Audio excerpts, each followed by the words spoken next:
बांगलादेशच्या पंतप्रधान शेख हसीना यांचा राजीनामा. शेख हसीनांनी आपल्या बहिणीसोबत ढाका सोडलं. भारत बांगलादेश सीमेवर हाय अलर्ट जारी.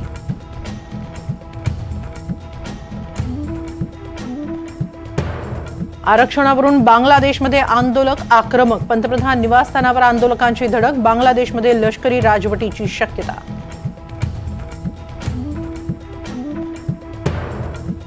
अटकेला आव्हान देणारी अरविंद केजरीवालांची याचिका दिल्ली उच्च न्यायालयानं फेटाळली. केजरीवाल सुप्रीम कोर्टात दाद मागणार असल्याची माहिती. पुण्यातील पूरस्थितीची मुख्यमंत्री शिंदेंकडून पाहणी. पूरग्रस्तांची भेट घेत साधला संवाद. खडकवासला धरणाचीही पाहणी करत घेतला आढावा. फडणवीसांच्या सागर निवासस्थानी मराठवाड्याच्या आमदारांची आज बैठक. आगामी विधानसभा निवडणुकीसाठी भाजपचं मराठवाड्याकडे विशेष लक्ष.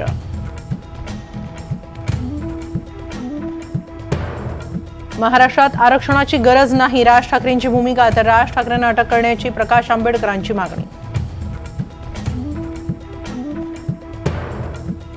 मनसेनं विधानसभा निवडणुकीसाठी रणशिंग फुंकलं. 2 उमेदवारांची राज ठाकरेंकडून घोषणा. शिवडीतून बाळा नांदगावकर तर पंढरपुरातून दिलीप धोत्रेंना विधानसभेची उमेदवारी.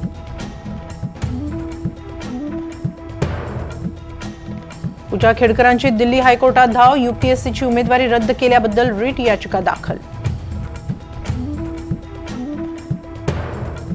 गिरणा नदीमध्ये अडकलेल्या 12 मच्छीमारांची 15 तासानंतर सुखरूप सुटका. लष्कराच्या हेलिकॉप्टरद्वारे बचाव. उजनी धरण 100% भरलं. धरणात 117 टीएमसीहून अधिक पाणीसाठा. धरणातून भीमा नदीपात्रात 1 लाख क्युसेक वेगानं पाण्याचा विसर्ग सुरू.